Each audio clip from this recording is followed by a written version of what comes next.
人上阵，也在建军专路国上。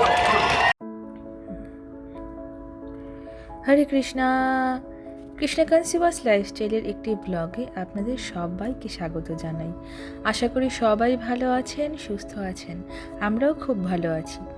আজ রোববার, এখন সকাল 11:30 মতো বাজে। তো এই যে আমি চলে এলাম আজকে। এখন আমি রাতে ডিনারটা রেডি করছি, জানেন। কারণ হয়তো ভাবছেন এত তাড়াতাড়ি ডিনার রেডি করছি, তার কারণ হচ্ছে আমরা আজকে বিকালে বাইরে যাব, একটু সি বিচে যাবো ভাবছি, অনেকদিন ধরে যাওয়া হয় না। তো এই যে এই জন্য তাড়াতাড়ি করে রান্না করছি, আজকে একটু ভালো মন্দ রান্না করছি যেহেতু সানডে। তো চাটনিটা রান্না করলাম নর্মাল, যেভাবে সবাই চাটনি রান্না করে সব বাঙালি ফ্যামিলিতে হয় সেরকমই, 5 ফোড়ন তারপর শুকনো লঙ্কা সম্বাস দিয়ে। এই তো এবার আমি একটা সিম্পল পোলাও রান্না করব, একদম কম সময়ে যে পোলাওটা হয় সেরকম একটা পোলাও, পিস পোলাও। সেটার রেসিপি আমি অন্য একদিন অবশ্যই শেয়ার করব। আজ আসলে সব শেয়ার করতে হলে ব্লগটা অনেক বড় হয়ে যাবে, বুঝছেন। তো এই জন্য আমি এই যে এখন কাশ্মীরি পনির, এটা সকল ইস্কন মন্দিরে গেলে অবশ্যই খেয়ে থাকবেন এই রেসিপিটা। এটা ময়দা দিয়ে বানানো বা ময়দার ধোকাও বলা হয়। ময়দাকে ভালো করে ডলে ডলে পানি দিয়ে আবার পানি ফেলে আবার ডলতে হবে, অনেক কসরত করে এটা বানাতে হয়। তো এই যে আমি বানিয়ে এটা আমি ডুবো তেলে ভাজলাম, এরপরে আলুটা ভেজে নিচ্ছি, একটু হলুদ লবণ দিয়ে আলুটা ভেজে নিচ্ছি। দুভাবে করা যায় এই কাশ্মীরি, মানে এই ডোটা আপনি সিদ্ধ দিয়েও করতে পারেন, আবার এরকম আমি যেভাবে তেলে ভেজে করলাম সেভাবে করতে পারেন। তো তেলে ভাজাটা আমার কাছে কম সময় মনে হলো, কম সময় হয়ে যাবে যেহেতু আমার সময় নেই আজকে বেশি। তো এই যে টমেটো সিদ্ধ হয়ে গেলো, ভাজা ভাজা হলো, আমি রেখে দিয়েছি। এবার আমি মশলাটা কষিয়ে নিচ্ছি, সব সিম্পল মশলা, যা জিরে গুঁড়ো, ধনে গুঁড়ো, তারপরে হলুদ গুঁড়ো, শুকনো লঙ্কা, গোটা জিরা, এই সমস্ত একসাথে ভাজা ভাজা করলাম একটু। আর ক্যাপসিকামও একসাথে আমি কষালাম। তারপরে আদা বাটাও দিয়েছি। তারপরে টমেটোগুলো কুচি কুচি করে রেখেছিলাম আগে, সমস্ত টমেটো ছেড়ে দিলাম, ভালো মতো করে ক্যাপসিকামের সাথে কষিয়ে নেব। আর তারপরে একটু হালকা টমেটো সিদ্ধ হলেই ভেজে রাখা আলু আর সেই ময়দার ধোকা বা কাশ্মীর পনির যেটাই বলেন ভেজে রাখা, সেটা একসাথে সব কিছু একসাথে ভালো মতো একটু কষাবো। পরিমাণ মতো লবণ দিয়ে দিয়েছি, আমি 1 চামচ মতো লবণ দিয়েছি। আমি আসলে রান্নাতে একবারে কখনো লবণ দিই না, স্টেপ বাই স্টেপ লবণ দিই। প্রথমে আলু ভাজার সময় একটু দিই, তারপরে টমেটো সেদ্ধ হওয়ার সময় একটু দিই। এই যে আমার রান্না হয়ে গেছে, এবার ভগবানকে ঝটপট ভোগ দিয়ে দেবো। ভোগ দিয়ে তাড়াতাড়ি করে রেডি হতে হবে, বাচ্চাদের রেডি করতে হবে, সবাই খাবো, খেয়ে দিয়ে বেরিয়ে পড়বো।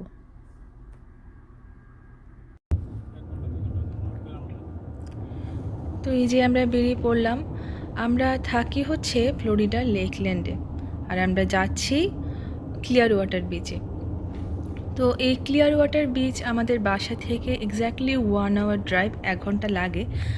আর যতই বিচের কাছাকাছি যাবেন আপনি দুপাশের ভিউজ দেখতে পাচ্ছেন, এত সুন্দর।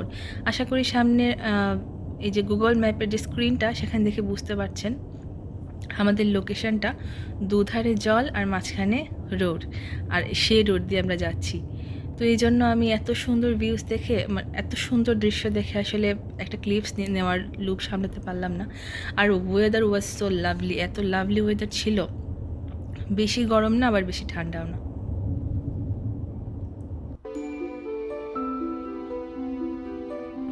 চলে এসেছি, এবার আমরা গাড়িটা পার্ক করব।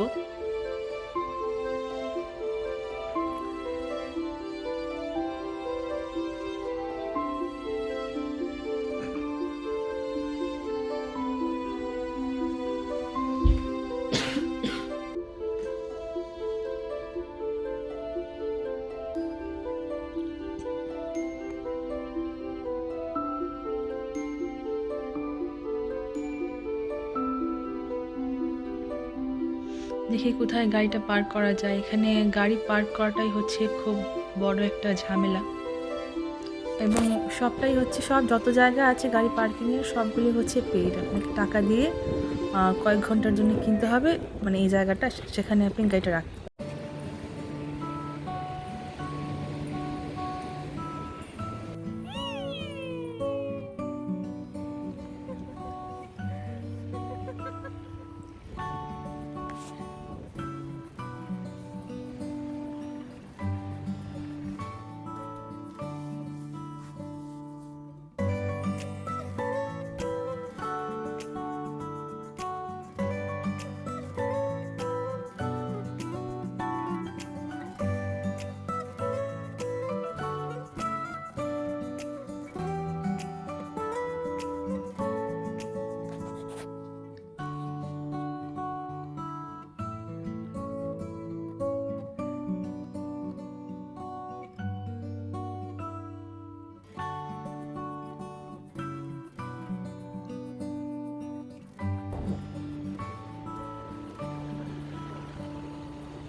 ওরিটা জলে নামতেই চাইছে না জানেন, ওর বাবা এই জন্য নামছে না। সামহাও ও খুব ভয় পাচ্ছে পানিতে নামতে, আমি জানি না কেন। ও নর্মালি এর আগে আমরা যতবারই এখানে এসেছি ও জলে নেমেছে, অ্যাটলিস্ট জলটা টাচ করেছে, কিন্তু আজকে নামতে চাইছে না। ওর মুখটা মনে হচ্ছে কীরকম যেন, নামতে চাইছে না। যাই হোক, এর জন্য ওর বাবাও আর নামছে না। বাবার ছেলে এখানে বসে খেলছিল, ও একটা বল নিয়ে এসেছে, বাসা থেকে আসার সময় একটা বল নিয়ে এসেছে। ও সেই বল নিয়ে ওরা বাবার ছেলে এখানে খেলাধুলা করছিল। আর আমি আর পদ্মিনী নেমেছিলাম জলে, আমরা মেয়েরা নেমেছিলাম, ওরা জেন্টস ছেলেরা আর নামেনি। তো ওরা ভয় পাচ্ছিল বলতে হরির বাবা বলছিল ঠান্ডা লাগবে ওখানে, কারণ বেশ ঠান্ডাই লাগছিল, সমুদ্রের বাতাসটা বেশ ঠান্ডা ছিল।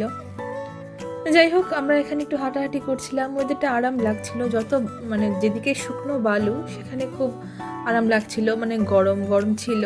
আবার কিন্তু যত সমুদ্রের ধার দিয়ে হেঁটে যাচ্ছিলাম তত শীত লাগছিল। তাই আমরা ভাবলাম যাই হোক হাঁটি, যেহেতু ও নামতে চাচ্ছে না, হাঁটি, দেখা যাক সামনে কি আছে আরও। আর লোকজন দেখছিলাম সবাই বেশ এনজয় করছিলেন এখানে এসে, শুয়েছিলেন, সানবাথ, ভিটামিন ডি গায়ে লাগাচ্ছিলেন। আমরা হাঁটছিলাম, সামনে যে ব্রিজটা দেখতে পাচ্ছেন, আর পদ্মিনীও খুব এনজয় করছিল। সামনে যে ব্রিজটা দেখতে পাচ্ছেন না, সেই ব্রিজ আর একটু সময় পরে বিকেলের দিকে বেশ ভালো সানসেট দেখা যায়, সানরাইজ বলছি, মাই মিস্টেক, সানসেট দেখা যায় খুব সুন্দর। ভেতরে ওখানে মেবি কোনো একটু টিকিট লাগে। ওখানে আমরা বেশ কয়েকবার গিয়েছি, কিন্তু আমরা সানসেট দেখা পর্যন্ত ওয়েট করিনি। আগে দেখেছি অনেক, দেখছিলাম ওদিকে একটা শো সামথিং কিছু একটা প্রোগ্রাম হচ্ছিল ওখানে, ভাবি ওখানে যাই। হেঁটে হেঁটে যাচ্ছিলাম, এখানে বেশ দেখছেন এই পাশের ছাতাগুলো কি সুন্দর তাই না, একদম কি কালারফুল, খুব কালারফুল লাগছিল ছাতাগুলো। এখানে দাঁড়িয়ে বেশ ভালো কয়েকটা ছবি তুলেছিলাম আমরা এই পাম ট্রিগুলোর নিচে দাঁড়িয়ে, আর পিছনের ব্যাকগ্রাউন্ডটাও খুব ভালো লাগছিল, তাই এখানে কয়েকটা ছবি উঠেছি। আর এই পাশে একটা পার্ক দেখছিলাম, ছোটোখাটো মতো একটা পার্ক ছিল, বাট ওটা একটু বড় বাচ্চাদের জন্য, আসলে বড়দের, তাই আমরা আর ওখানে তো ছোট বাচ্চা নিয়ে আর যাইনি। তো এই জায়গাটা থেকে ভাবছি সামনের এই শোটা দেখতে যাবো, সামথিং কিছু একটা হচ্ছে ওখানে, সবাই লাইভ শো আর কি, সবাই এরকম ঘিরে দাঁড়িয়েছে। তাই আমরাও হেঁটে হেঁটে যাচ্ছি, দেখি সে কি করে ওখানে। চলুন দেখা যাক কি হচ্ছে। You wouldn't know what to do. Back a little bit, guys. A little bit more. Stop to my left a little bit. Towards Jake. Stop. In the front. To be honest with you, something is about to go there. You got me? You're going to want to move that. Yeah. Bad boy. Always ask for consent.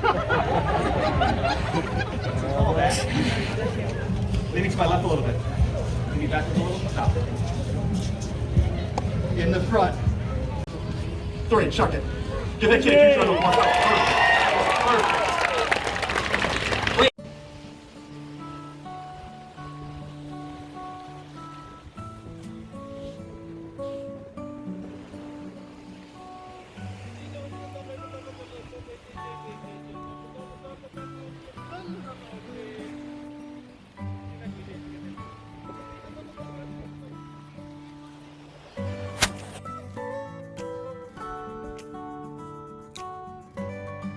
তো এই ছিল আজকের আমার পুরো blog. খুব ভালো একটি সময় কাটালাম আজকে আমরা সি বিচে।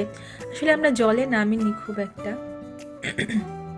এই যে একটা পার্ক, এটা থিম পার্ক, নেক্সট টাইম আমরা এখানে আসব। এই পার্কে আজকে আর সময়ের অভাবে যাইনি, কিন্তু হরি যেতে চাচ্ছিল খুব। তো যাই হোক, পরে আবার আসা যাবে। আজকে বিকেলটা খুব ভালো কাটলো এখানে। আমরা আসলে সমুদ্র স্নান সেটা করিনি, কারণ বেশ ঠান্ডা লাগছিল ওখানে সি বিচে। ওখানে আসলে যেটা এক্সপেক্ট করি নাই এত ঠান্ডা লাগবে, তাই আর জলে নামিনি। বাচ্চাদের ঠান্ডা লাগবে, আমারও একটু ঠান্ডা লেগেছিল। তো যাই হোক, এবার বাড়ি ফিরে যাচ্ছি। এখন সন্ধ্যা 6:30 মতো বাজে। বাড়ি যেতে আরও 1 ঘন্টা লাগবে, 7:30 বাজবে। তো এই ছিল আমার আজকের পুরো ব্লগ। আশা করি আমার এই পুরো ব্লগটি আপনাদের ভালো লাগছে, আমার প্রিভিয়াস সব ব্লগগুলো আপনাদের ভালো লাগছে।